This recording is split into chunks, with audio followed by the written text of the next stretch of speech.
அறியப்படாதவர்களாயிருப்போம். இந்த உலகத்தில் நமக்கென்று ஒரு பெயர் வேண்டும், சமுதாயத்தில் சபையில் நாம் பெயர் பெற்றவர்களாக இருக்க வேண்டும் என்று நம்மில் அநேகர் நினைப்பதுண்டு. ஒரு சிறு காரியத்தை செய்துவிட்டு தன் பெயர் வெளியிடப்படும் புத்தகத்திலோ பேப்பரிலோ வர வேண்டும் என்றும், இல்லாவிட்டால் அதற்காக பெரிய சண்டையே போடும் ஆட்களும் உண்டு. சாத்தானால் கொண்டு வரப்படுகிற இந்த சோதனையை நாம் வளர விடுவோமானால் பின்னால் அது ஒரு கண்ணியாக மாறிவிடக்கூடிய அபாயம் உண்டு. புகழ் பெற வேண்டும் என்னும் விருப்பம் தலை தூக்க ஆரம்பித்தால் வேடனின் வலையில் விழும் குருவியைப் போல சாத்தானின் கண்ணியில் நாம் எளிதாக விழுந்து விடுவோம்.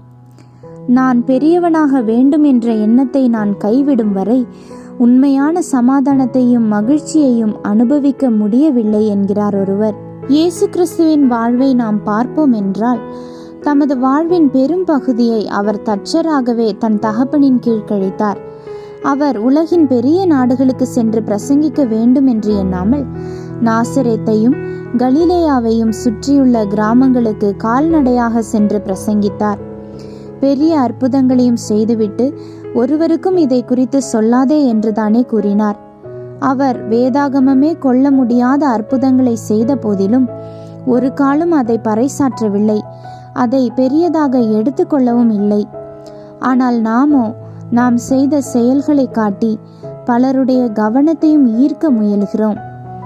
தேவனுக்காக செய்கின்ற ஆலய பணி, சுவிசேஷ பணி போன்ற வேலைகளையும் நம்முடைய புகழ்ச்சிக்காக மற்றவர்கள் நாம் செய்யும் தியாகத்தை, காரியத்தை பாராட்ட வேண்டும் என்கிற நோக்கத்துடனே செய்கிறோம்.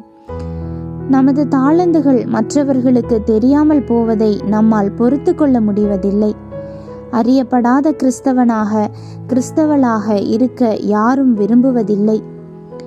டார்பி என்னும் தேவ ஊழியர், இது தேவனுடைய ஊழியம், இங்கு மனிதன் மறைக்கப்பட வேண்டும், தேவன் மகிமைப்பட வேண்டும், கர்த்தருடைய பணியில் விளம்பரம் செய்யக்கூடாது என்று கூறுவார்.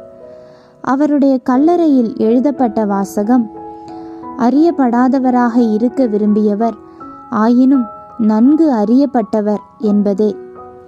தாழ்மையுள்ளவன் மேல் இரக்கம் பாராட்டுகிற தேவன், நாம் நம்மை வெளிப்படையாக அல்ல, உள்ளத்திலிருந்து கர்த்தருக்கு முன்பாக தாழ்த்தும் போது அவர் நம்மை உயர்த்துவார். அவர் நம்மை உயர்த்தும் போது யாராலும் நம்மை தாழ்த்தவே முடியாது. கிறிஸ்து ஒருவரே பாராட்டும் மனிதராக நாம் வாழ விரும்புவோம். மற்றவர்களால் அறியப்படாத சிறியவளாக வாழ முயற்சிப்போம். கர்த்தர் அதை காண்பார். அனைவராலும் அறியப்பட்டவராக நம்மை உயர்த்துவார். ஆமேன். அல்லேலூயா.